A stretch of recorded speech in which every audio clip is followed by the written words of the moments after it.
So now, we're on? Yeah, we're on. Well, why do you still have your laptop open? Put that thing away. What is this for?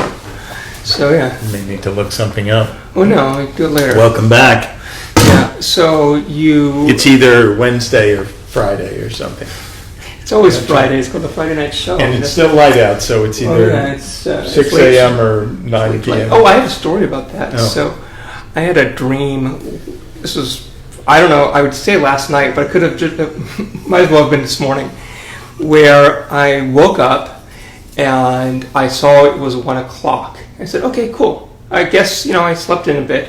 And then I went out to my balcony and I looked up and I saw like brilliant stars, which is first kind of strange because in Los Angeles you don't see stars at all, right? Yeah. It's just a bunch of, you might see like the moon occasionally. Yeah, there's too much ambient light. But I guess it worked within the dream of me saying, yeah. Oh, I slept throughout the entire day and then woke up at 1 a.m. the following day. I just went all the way through this kind of, and I don't put a lot of credence into dreams, but I do think that they are there's some reality to them. I don't think they're like just a strict roll of the die.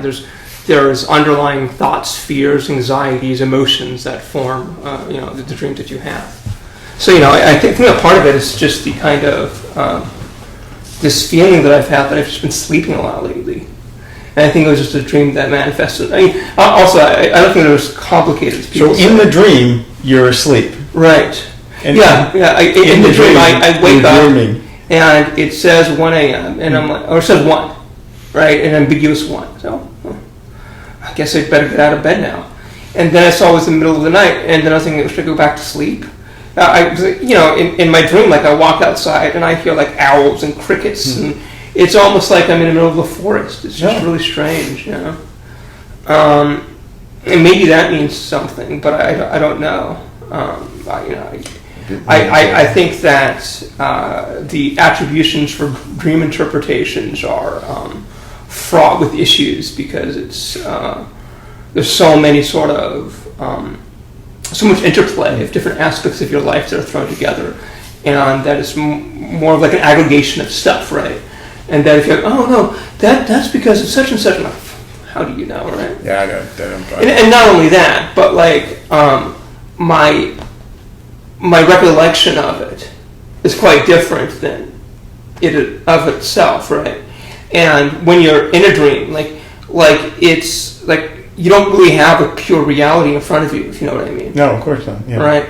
It's more like a collection of the world, right? If I'm sitting here, like in a dream, like I might see you. That there's a little beach ball over there, and like that's it.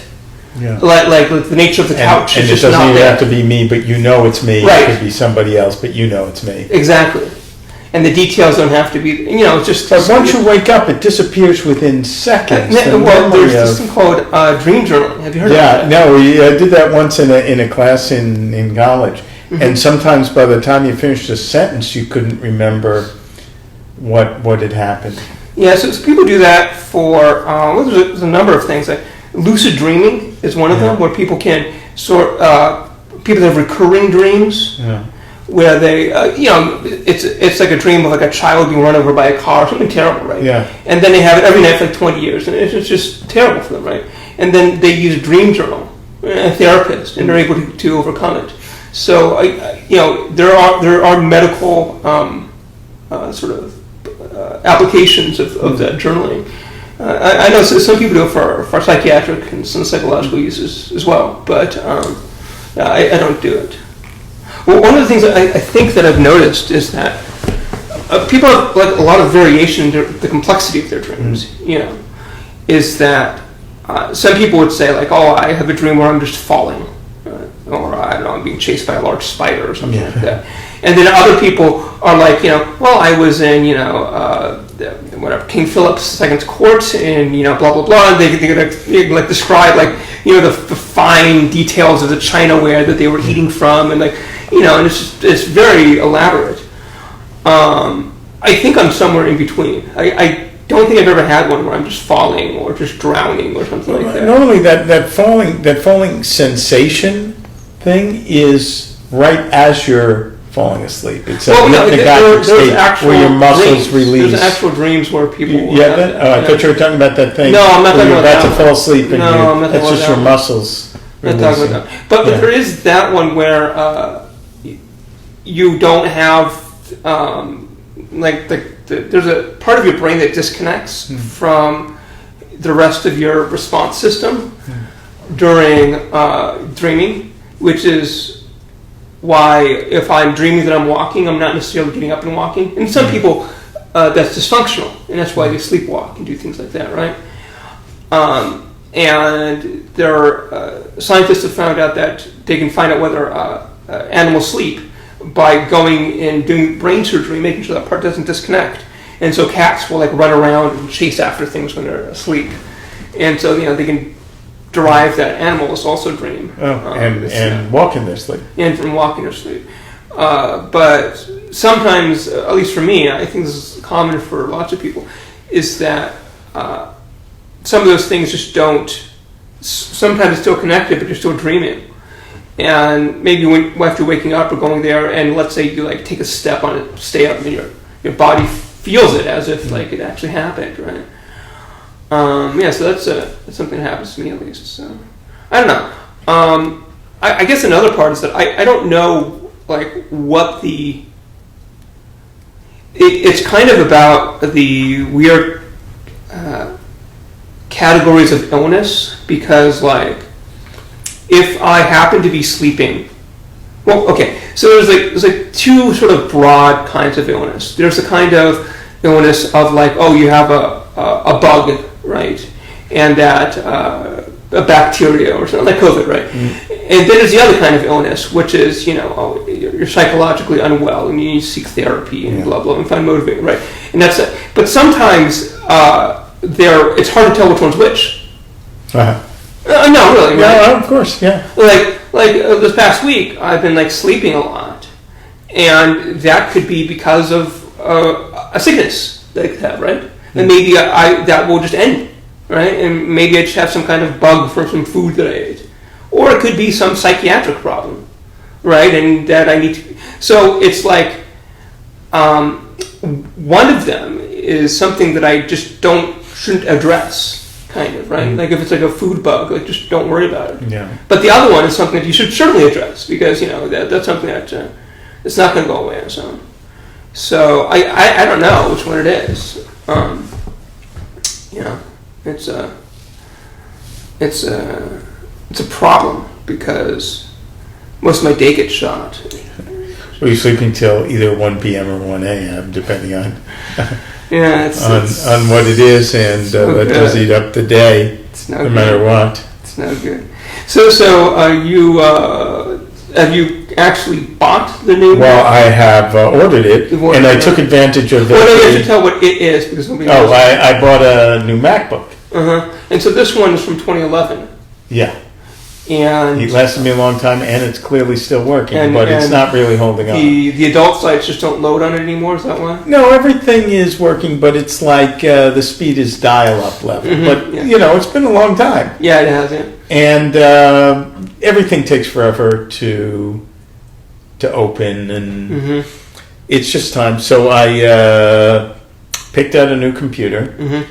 And with your advice, right. So I got a MacBook Air this time, because it turned out I've never used any of the Pro capabilities of this computer at all. Yeah. But I wanted to add extra RAM because I sometimes run a few programs.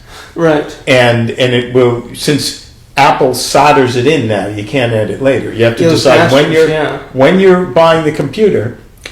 You have to decide what's going to take you all the way to the end of the life of that computer. And as long as everything else continues to work, that will extend the life. So I got 16 gigabytes of RAM, and then the hard drive is big enough because I'll just download stuff to another hard drive, whatever. 512. But I took advantage of every possible way you can get a discount. So I. is it a student discount that you got? You can get one of those, but I had a different professional discount. They're all the same. Every discount is the same. I see. And then because of that, I got a free set of AirPods. Oh. But it's free, but you pay for the AirPods and they deduct the $159 from the cost of the computer. Okay. So it was $100 less for the computer, then that, and then they have, and if you pay for it with the Apple Card, you get 5% back or whatever. Yeah. And so, click here to apply, and because it's Apple, they already have all your own information. Right. I'm sure they have it from my iTunes or whatever. Right, of course. You click there and immediately I'm accepted. So I did that too, and I accepted it. How's it feel to be accepted in life? What? How's it feel to be It's accepted? finally. I'm all about being accepted. Yeah. And presumably they send your card sometime. And actually, but immediately you can buy. Of course, yeah. And then it's also in your... Unlike what we did with the Priceline. That's right. You're still waiting for your money back. I don't know if that ever hit. No, it didn't. That was prior to our recording. So and it doesn't even, it puts it in your phone, in your iPhone, and it makes it the default. And then it locks it. You have to use your thumb again to, it's security. But it makes it the default. As soon as you press wallet, you're paying everything. Okay. So it lines up everything. You click it, and it goes. Now, because I added RAM, it's almost it's going to be probably because that, it's going to be an almost 3-week wait for that. Yeah. One of the things that they do, though, with the iPad, it says free AirPods engraving. So they engraved the case. And at first I thought that was silly. Don't engrave it. But why not? Because you can't resell it? Yeah. I'm not selling it to anybody. At least it'll be lost before I use it. But anyway, so I thought it was silly. And then I thought, everyone's got the same case. You have to leave it plugged in the wall. Maybe I should put my initials on it. And had it even been $1, I wouldn't have done it. Had they said, for $1, we'll engrave your initials on it, I wouldn't have done it. But it was free. So I put my initials on it. And then you get the order. And you get the computer, and it's all laid out, and what you ordered, and the upgrades. And then you get the $159 off, and then you get the free engraving. And there's a picture of the computer, and there's a picture of the AirPods with my initials on that. And that's your order form, which I have. And the computer's 3 weeks out, but the AirPods, they send you in 4 days. When they showed up, and they weren't engraved. And at first, I wasn't sure whether I'd care or not. You shouldn't. Well, you don't think I should, but again, everyone has the same thing, and it's not like a phone where everyone has the same phone. You turn it on, you see which one's yours. You got knives in the kitchen. We can do this right now. Yeah, I know. Well, but wait, but you know how I like to get involved deeper in these mistakes. No, you're just wasting your time. I prefer bad customer service. This is why you haven't worked in like 10 years. You're spending time on this shit. I prefer, but anyway, so I thought, they have that online thing. I just sold the script Tuesday. We'll see.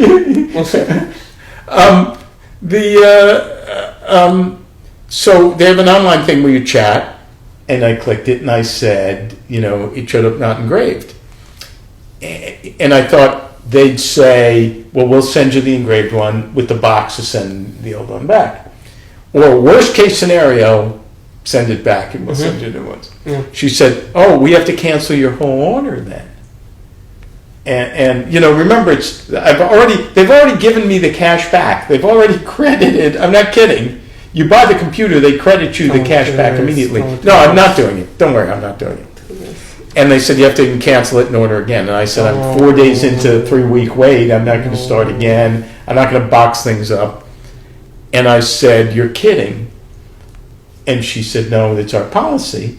And I said, that's unacceptable. Can I speak to someone else? And she said, let me talk to, let me put on my lead, Kim.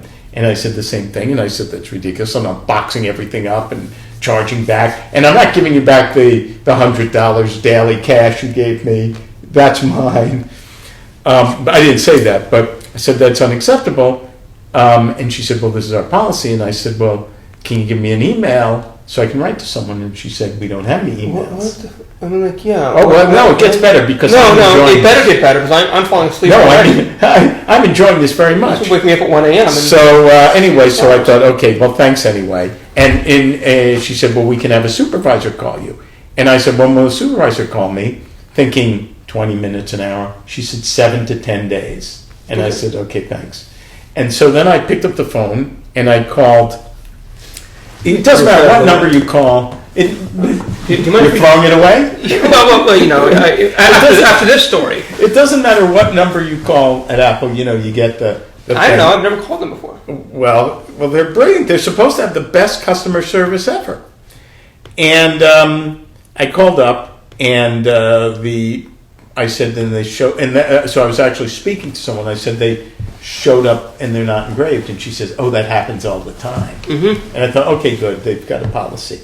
And I said, so what happens? And she said, well, we have to cancel your order, and you send the computer back, and so they all know the policy. But the policy is ridiculous. Okay. And then I spoke to another supervisor, and again I said, can I have an email? And he said, we don't have any emails. And then I said, even though I know the phone number and I know the address, I said, can I have the address for the company? We're not allowed to give that out. Like I can't. First of all, it's almost certainly going to be 1 Apple Plaza, Cupertino.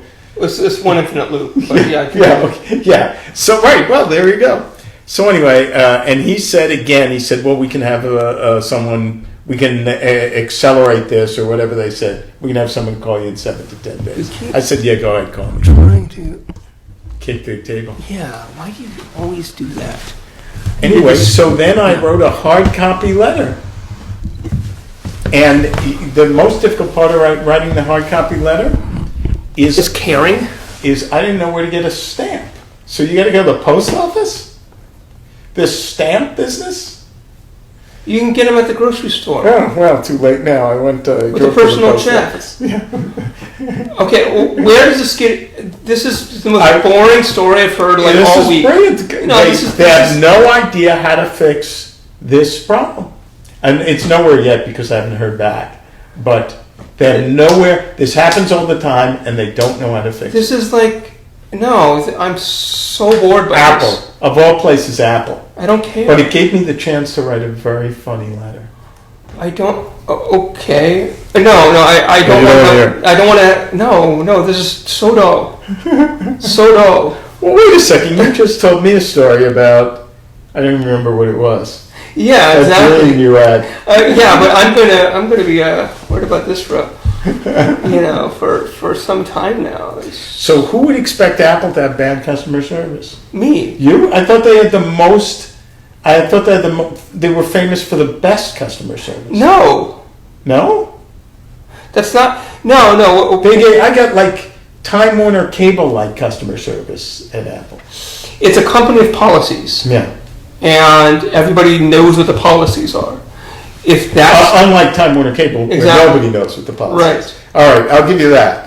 So at least on Apple, I get the same answer every time. Consistent story at every point. You're right. I did get a consistent answer at every point. Right. Where you don't get that at Cable, Spectrum Cable, Time Warner Cable. You hang up the phone, you dial again, you get the answer you want. Mm-hmm. But it seemed that was not happening. No. And so I guess that it's not necessarily they have the best customer support. They have a well-trained, consistent they have consistent customer support. Which is, I don't know, what else do you want? No, I guess consistent is better than... what I wanted is what I get at Time Warner, where you hang up, you dial again, and you get a different answer.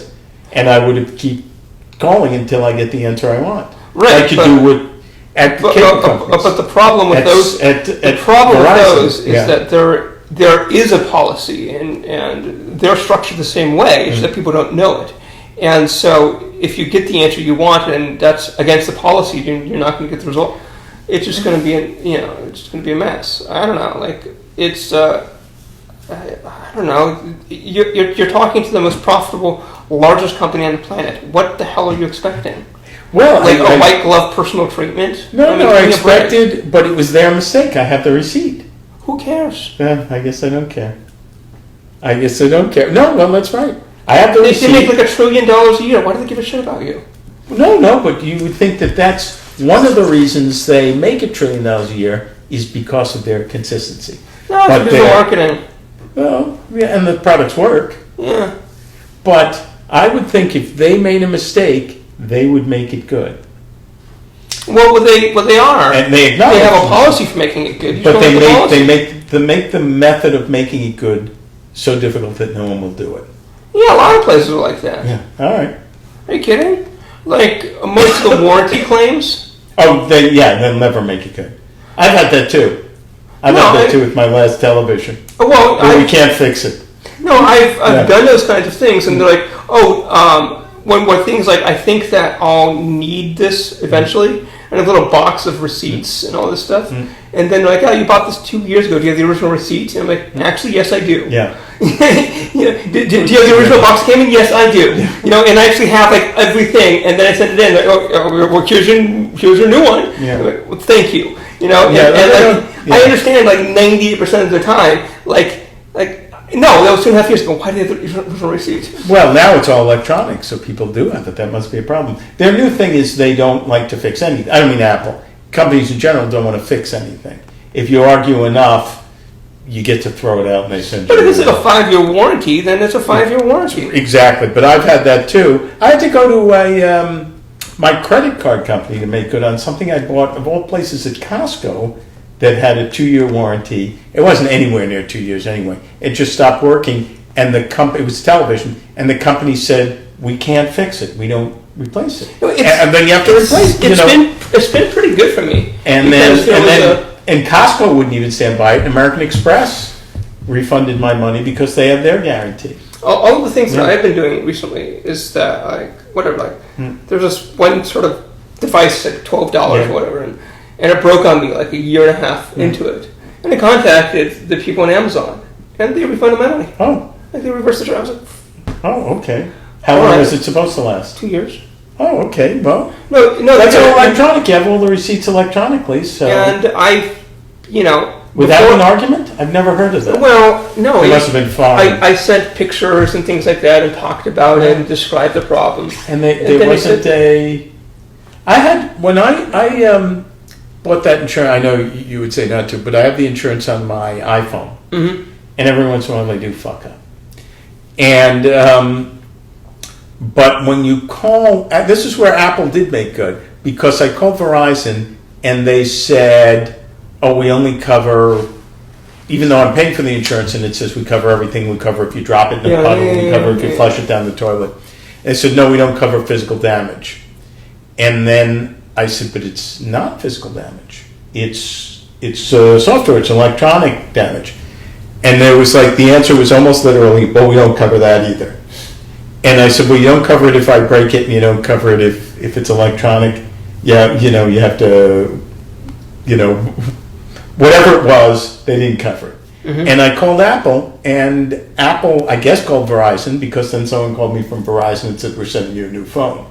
So at least Apple said to Verizon, if you're going to insure our product, you have to insure our product. But when it comes to Apple themselves, I guess they're not quite as upstanding. I mean, and this was a Chinese company. I found the business with Chinese and Japanese and all those manufacturers. I find to be actually very honest people. The Chinese are for everything they might be up to. They don't work with written contracts. Do you know that? That's what takes so long to negotiate. Apparently, now more people are used to it. But American companies with Chinese companies is, if you make a deal, eventually it will be, as they say, memorialized on paper. But if you make a deal and you shake hands, the idea that you would go back on that is, even among communists, it's just not. You make a deal and you shake hands, and it's a deal, even if and the over negotiations and the after you're shaking hands, people do here saying, well, let's move this. They're offended. They've never heard of such a thing. Yes, we made a deal. This is what I'm saying. Is that, people will say, well, they're shisties, and then I say, well, yeah, kind of, but they're not deceivers. Yeah, I was talking about this the other day, how there's this, I had a great term for it. But basically what will happen is some big sort of companies that will do this. Uber will. Oh God, there's a couple other ones. But basically, what will happen is that, like, let's say I'm trying to create remote controls. Yeah. Right, like these things. Right, I'm trying to do in business, and you manufacture remote controls. And then I call you up and I say, hey, I don't know, Microsoft. I'm looking to buy a remote control company. And you look to be a great one to buy. And then you're like, oh my God, Microsoft. Oh dear Lord. This is so great. Well, we want to do some due diligence on this. And then we say, okay, so where's your plastic manufactured at? What's your lead time on this thing? Like, where are these buttons made? Do you have your circuitry designed? Blah, blah, blah, blah, blah. And then you, as a dupe, hand every single damn thing over and say, thank you so much for your interest. And then they go off and make themselves. Yeah. But if they shook their hands and said, we're going to sell this. But what I'm saying is that this is super common in the American business world. Yeah. Is that they'll go in and say, our potential client or something like this, and they deceive. And then from who's in the room, whether it's real or not. Yeah. And then you're like, okay, I know these guys are just trying to steal from us. But the Chinese never do that. If they want to steal from you, it'll be in the contract. It'll say something like, like we'd like to use this, in China, and we don't want you to have exclusive rights. Like, it'll be like laid out. Okay, like they're not. Like, if they say we're interested in buying you, like they're interested in buying you. Yeah. Like that's it. Like it's legit. There is no deception behind it, which I've really appreciated as far whenever I do business with the Japanese or Chinese companies. Yeah, in China, they can be there's difficult, a lot of. If they make a deal, they make a deal. Yeah, they don't lie. Yeah, as far as I know. That's really, it's so weird that this communist country, if they say we're going to deliver this, you can't go back and say, are you really? They're offended. Yes, we're going to deliver, and you don't go back and renegotiate. Well, how about if we shook hands, we made a deal. Mm-hmm. They don't have 100-page contracts, 1,000-page contracts in China.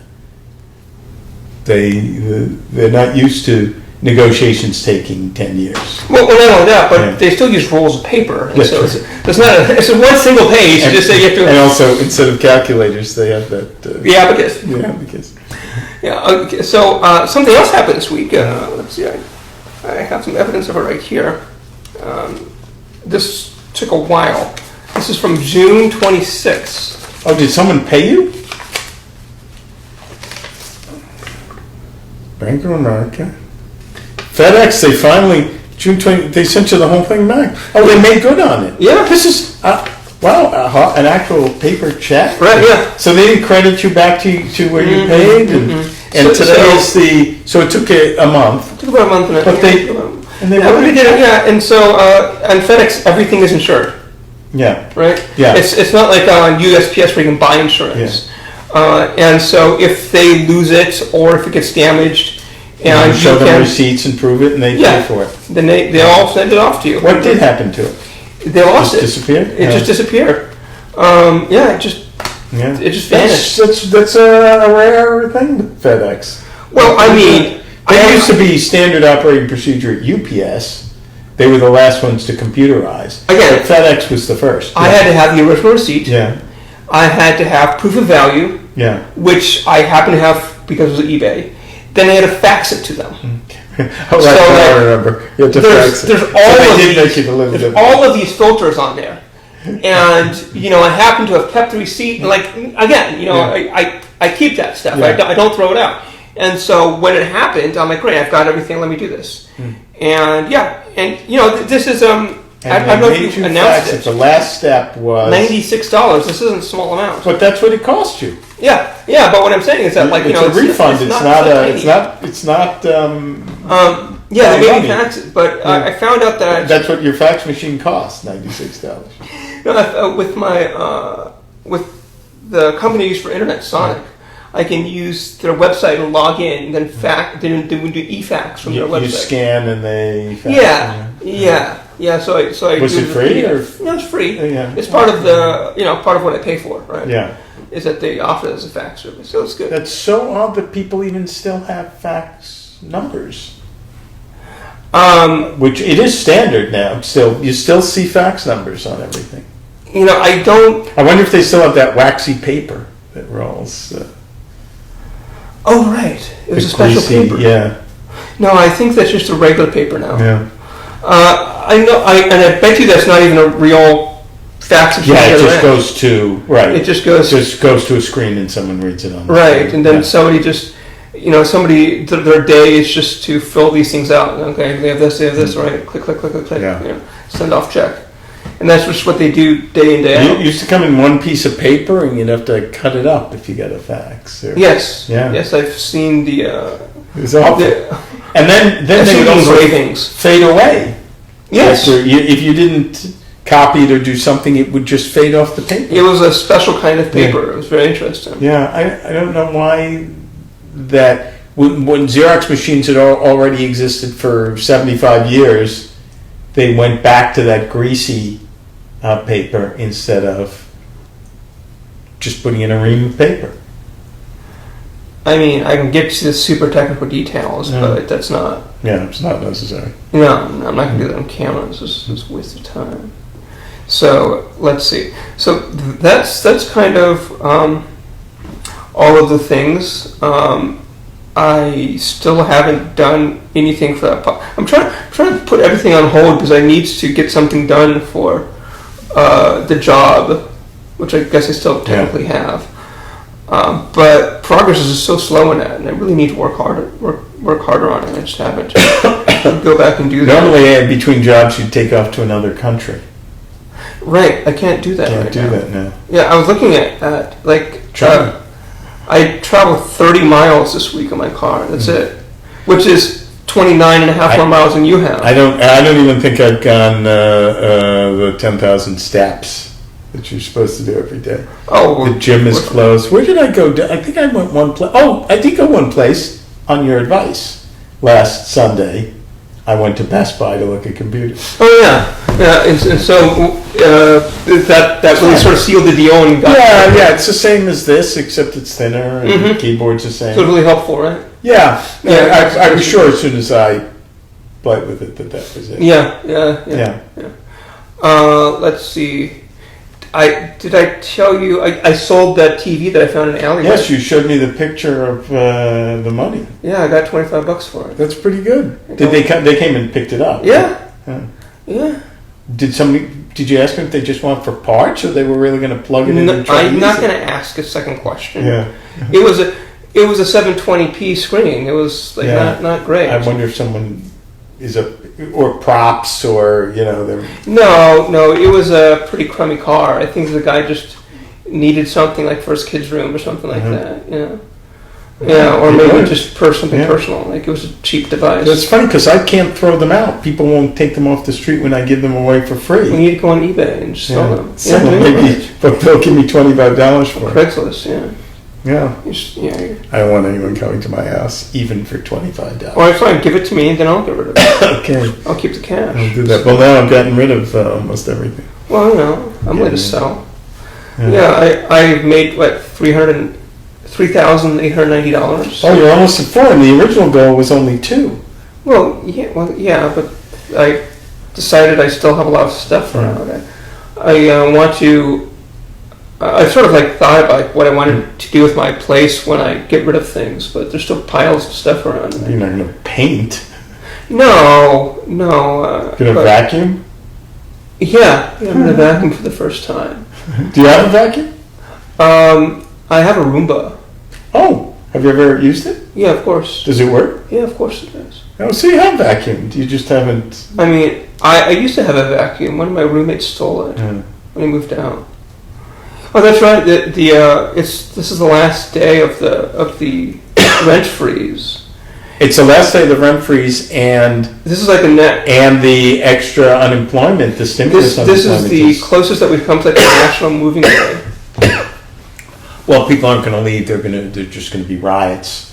Yeah, but also the process of eviction isn't immediate. Well, it's not. But this is a big problem because basically, if I was reading about I don't know, some terrible political upheaval of the 1850s, and then I saw oh yes, here's what they did.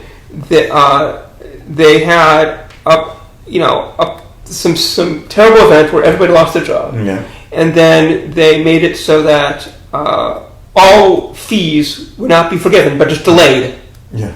And then they gave people money for the time being, and then the end of the day, they decided to cut off the money and say, "Oh yeah, and we're not going to be forgiven, and you have to pay these bills now." And then there was a revolution. That's exactly what's happening. I had read that, and I'm like, "Well, of course, it's a revolution. What the hell are you guys doing? Of course, you're just an incompetent government. No, that's not what you do. You do one thing there, but that's not it." Yeah. And we're in that situation right now. We're about to have that because people are going to have to choose between. In a history book, if you saw France did this, you'd be like, "You guys are stupid. What the hell were you doing?" I know they're saying the unemployment is 11%, but effectively it's much more than that. Yeah. Because there was already hardcore unemployed, plus the PPP is disguising a lot of other unemployment. Oh well, I mean, all the gig economy workers have almost nothing now. Anyone that was paid cash. Uber and Lyft is gone. And the restaurants some of them are never coming back. Any of the buffet restaurants, any of the chains.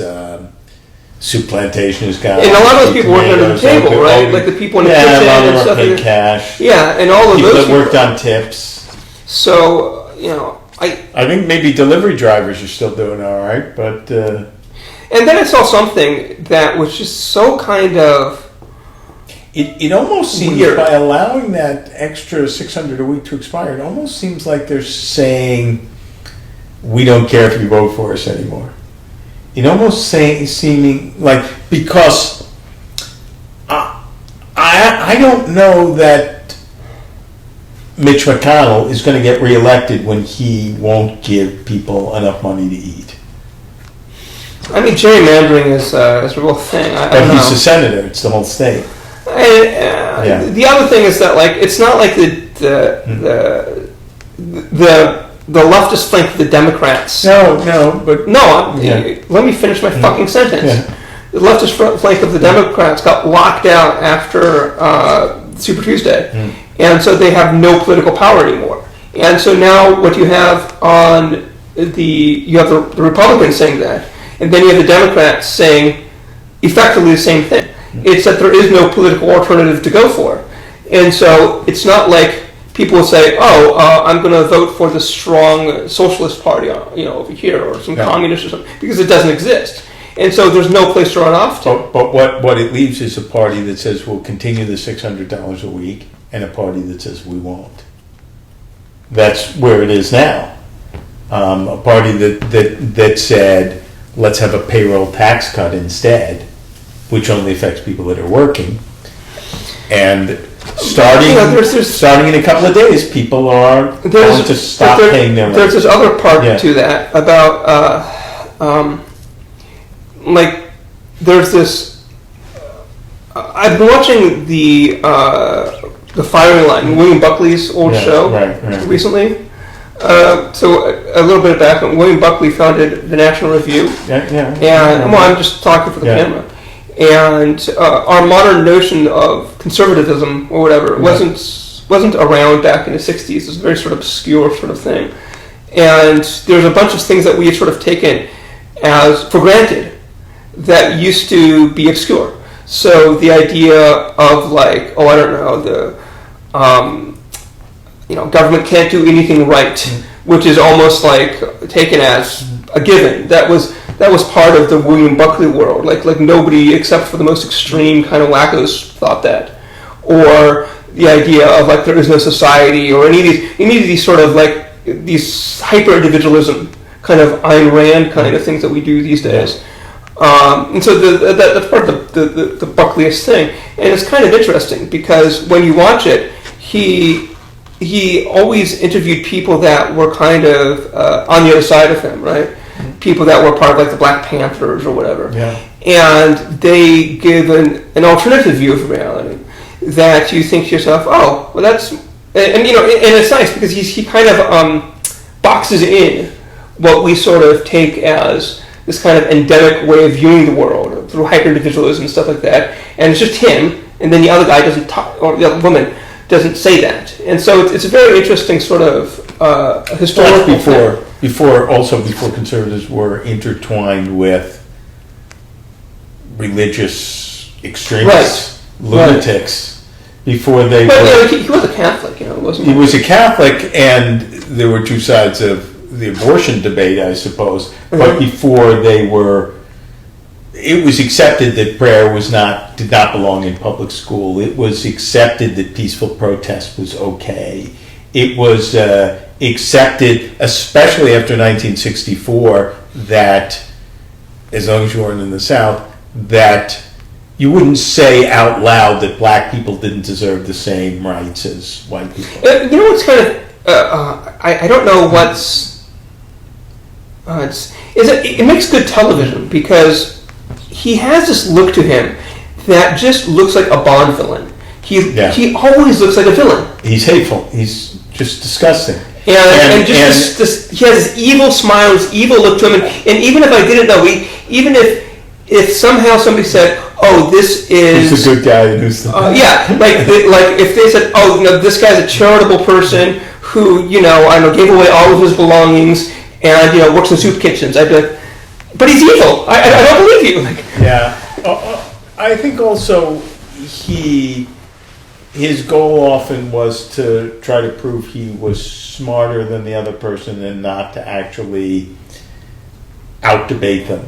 I think another part of it is that it's a good example of what makes good television is that I think one of the reasons that we don't get hundreds of millions of views or whatever on this thing is that we're two relatively reasonable, it's not reality TV. Yeah, we're sort of like well-balanced adults here. Yeah. And, we're not, neither of us are this kind of heightened personality of craziness.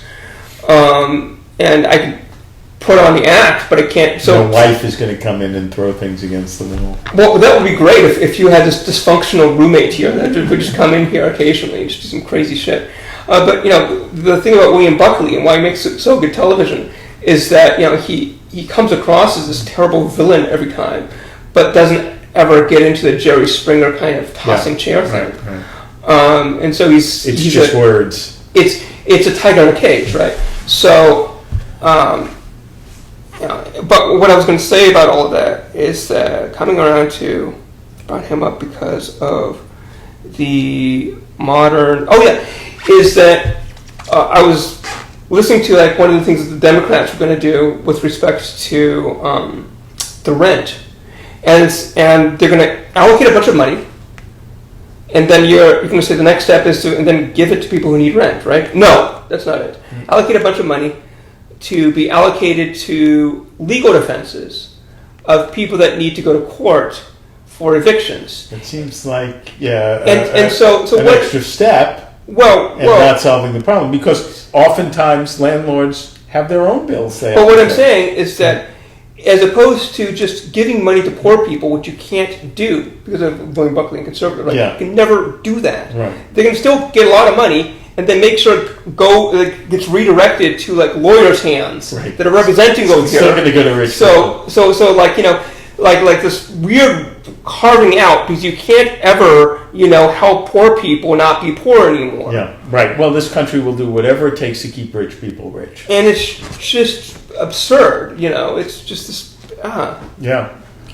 But I didn't know that was happening, but that's so strange because if they just paid the rent with that money instead of paid the lawyers, then it'd be fine. It'd be a solved problem. And the lawyers, and whatever those lawyers are, will find other work to do. They'll find plenty of cases. They'll find plenty of lawsuits and defenses. But see, you can't give money to poor people because of this bootstrap narrative that we're so emasculated. Let them work harder.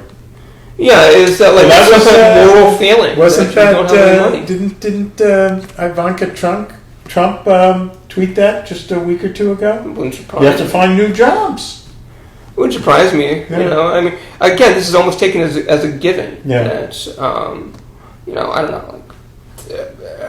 It's your own moral failings if you know what to do, which sort of ignores all the systemic causes of everything. It's just wacky. Let's see. So what else happened this week? Anything? Some people died. Who cares? And then I mean that politician died. Oh yeah. I think that's kind of cool. Herman Cain. And because he went. Not only did he go to the Trump rally where he presumably caught it, but all through the time he was saying, "We're not going to be told to wear masks. We're not going to be told to wear masks." And then until his last gasp was dying. That crazy group of so-called doctors. They're not even.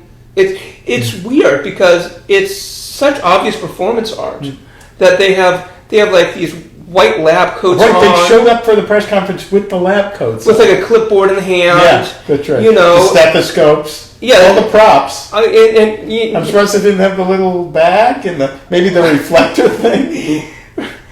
And like the Three Stooges like props. And like most of them don't even have medical degrees. And Trump is retweeting it and then defending it again. Doubling down, saying a lot of people buy this, a lot of people believe this, it's working.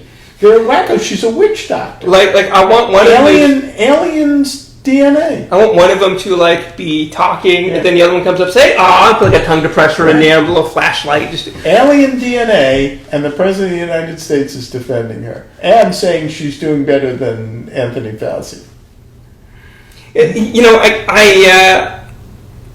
I know why that's coming up, and it's anyone that still votes for Trump should not be allowed to vote. There's a very interesting reason for that, because this person's also a black woman, which to you and me doesn't matter, but it plays on the optics of the conservatives, because they're like, oh, you say you want to lift black voices, but not this one over here. You say you want to lift women's voices, but not this one over here. You guys are just hypocrites. Not the woman that should be in a rubber room. And it's like she was hired because of those check marks, their attributes, in order to play the optics and to sell this, and then to in order for the politics of it. It's not like they didn't see that coming.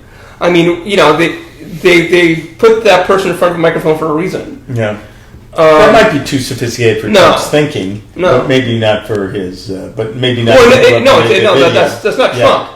Yeah, but that's whoever like made the video. That's like the Bannon and those types of people. Those people are smart. Those people know politics. They know about optics. They know what to do. Yeah. Look at how many supporters they have for their craziness. They know how to convince people. I mean, I can't believe there's even still one Trump voter. No, even in his own family.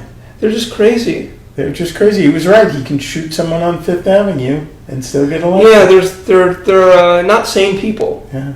Now he wants to delay the election. I'm just surprised at how many people are not sane. I can't believe that he said that out loud. I was surprised at how many people fought back at that. Yeah. From the conservative side. Because Trump has been spending months defunding the post office so that the mail is slower. The mail absolutely is slower now. And they're no longer allowing overtime. So if you haven't finished your mail route, you go back. But they've been trying to privatize for 80 years. Yeah. But the mail is absolutely in the last month much, much slower. But I still can't believe. I thought the whole thing was him being able to say when he lost, the fix was in. I didn't think he was literally going to say, let's delay the election. To when? Till he's winning? I mean, I thought every day he surprises me. I thought, he's smart enough to play. He can play that game without saying delay the election, because Democrats have been saying he's going to say delay the election. No, he'll never go that low. And there he goes. Let's delay the election. The other thing is that the Republicans have been trying to close polling stations in order to fix the votes for 20 years now. Yeah. And that's why the vote by mail is such a problem for them. Yeah. Because if you can vote by mail, then this large project of closing the... Look, in Texas, all the white precincts have plenty of polling places, and then there'll be one... In a black area, there'll be one polling place for 15 or 715,000 people. Yeah. And they've done such a good job of making it difficult to vote. And now all you have to do is put in the mailbox. That's not going to work for us. Right, and it reverses all of the efforts. Yeah. So that's what they don't want to have. Wasted time of stopping people from voting. Yeah. Did you get your thing in the mail? My ballot yet? No, your form if you want to vote by mail. I always vote by mail. Oh, do you? Yeah. I'm going to this year. I usually like the ceremony, but No. at the primary I had to wait 3.5 hours to vote. No. So I'm going to vote by mail this time. I don't need that ceremony. It's I used to like it, but I'm not going to do it again. I'm not going to stand online again. You still get the I voted sticker. I mean, you're fine. Oh, do they mail it to you? Oh. I voted. Does it come in the? Yeah, it comes in well, then I'm happy. Yeah. But I put it on top of a previous one. They made it slightly smaller last time. It's like the car registration. You just put the old sticker on top. That's exactly what I do with this thing. Yeah, I can't. I can't believe he, even though a tweet, not saying them, but I can't believe he actually said this. I thought he's going to stop just short of saying let's delay the vote. Well, now he's backtracking. Well, and because even Lindsey Graham, the last surviving cast member of Gone with the Wind, has said we're not delaying the vote. Recently, he's been backtracking more often these days. Yeah. Which, also, and one of his press conferences was delayed this week. You know, it'll be out in a minute, it'll be out in a minute, it'll be out in a minute. And as soon as Obama took the stage to give the eulogy for John Lewis, then Trump came out, probably making sure that Fox News went to him instead of Obama. Sure. I'm sure it was timed perfectly. So what his delay the vote thing came 20 minutes after the report that the economy has shrunk more than any time in history, 3 times the amount of the Depression, just more than any time in history. The economy shrunk. So 20 minutes later, he said that, and it distracted from that report. I mean, yeah, none of this surprises me. Yeah. I don't know. Like, it's I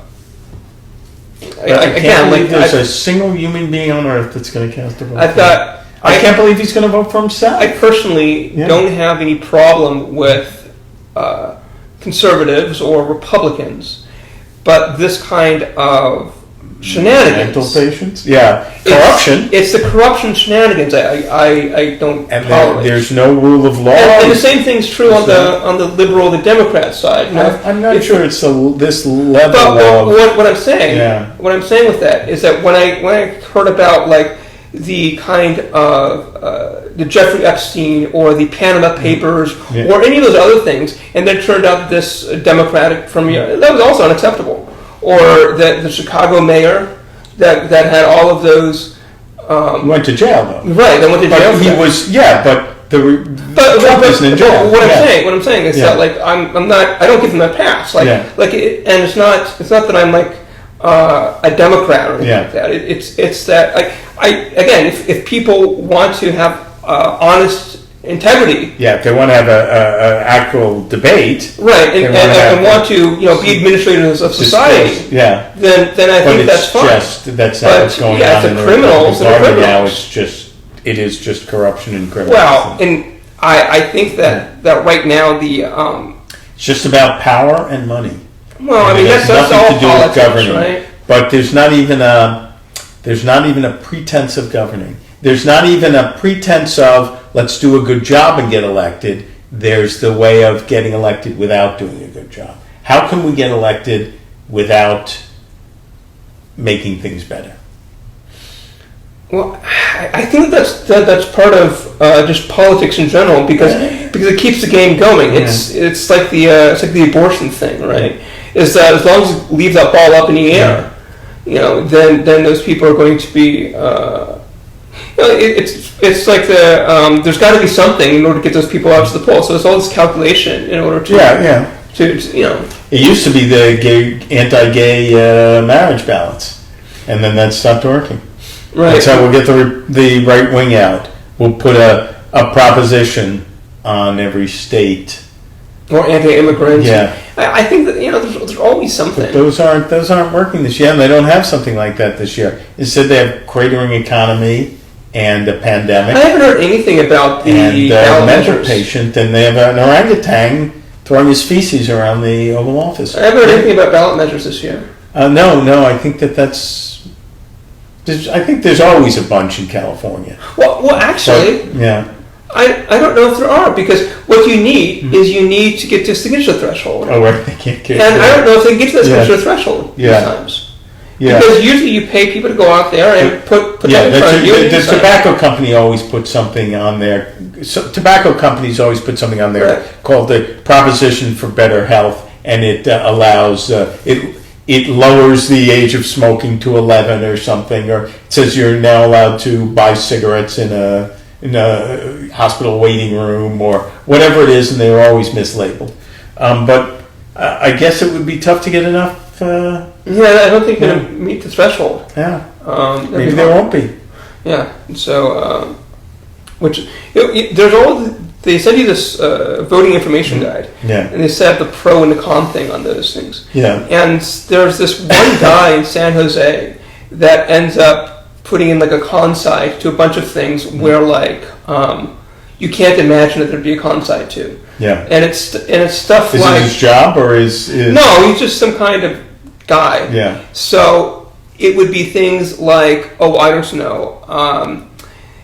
Some ballot measure that it would have to be passed because something was passed in 1975 that had a sunset of 2020, right? And it should be extended, and it's something like really basic, like like checking to see if like a water is drinkable, right? Yeah, right. and it's completely have to be painful. clean before you charge people to go swimming in them. Yeah, the food needs to be inspected or something. Yeah. And then this guy comes in and it's like, get another piece of government red tape, blah blah blah blah blah. And every year it's this one guy.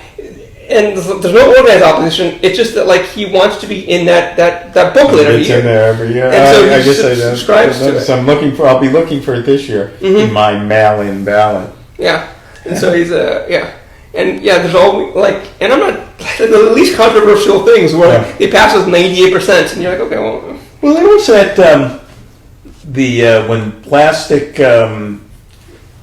Non-recyclable plastic supermarket bags were effectively outlawed, and suddenly there weren't 6 feet deep of them in parking lots. Everything was much cleaner. It was fantastic. It was much cleaner, and yet there was a thing on the ballot that said that would outlaw the outlawing. That would say supermarkets have to provide these from now on, and it was clearly put on by the company that makes the bags. I'm sure he also wrote in opposition to the pro on that. Some of this stuff is really odd, like the Prop 13 that went in 1978 or whatever. That was you pay property taxes on your purchase prices. But here's the interesting thing about that is that it was passed by a majority, but it said that it could only be overrun by a supermajority. Yeah.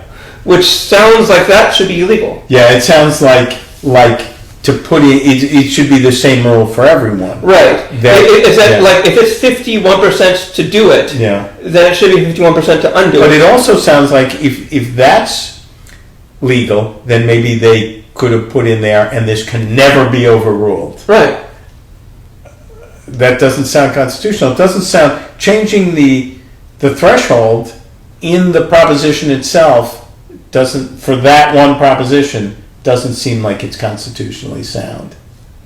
Yeah, and it's just a problem. Not even constitutionally sound. I just mean like from sort of strict legal theory, common law. Well, right. It doesn't sound like. And I wonder if like I think that there should be like a. But normally, just because theory of undoability or something. But just because one portion of it, I think generally speaking, just because one portion of it doesn't stand the legal test, I don't know that the rest of it doesn't. So it might be that portion of it wouldn't stand a legal test if it was, and maybe it hasn't. Maybe it has been charged. It hasn't. No one said anything. It doesn't seem like, unless that they at some point everything changed where it's a supermajority. No, but it doesn't seem like that would. Doesn't seem like that would, or certainly shouldn't, stand the legal test. That for this one thing. Well, I'm not a lawyer. You're not a lawyer, but there's going to be a higher. I'm sorry. Yeah, maybe no one's challenged it. No, I don't know. Yeah. Like I'm curious as to what's going to happen in Florida this year because. Well, hopefully, right about now they should be being washed out to sea. What I mean is that last time there was a ballot measure that would sort of reestablish. No, if it was reestablished, another. It basically allow all the ex-felons to go back on the voter roll. Oh yeah, it did pass. It did pass. That's like 1.5 million people. Yeah, and what happened was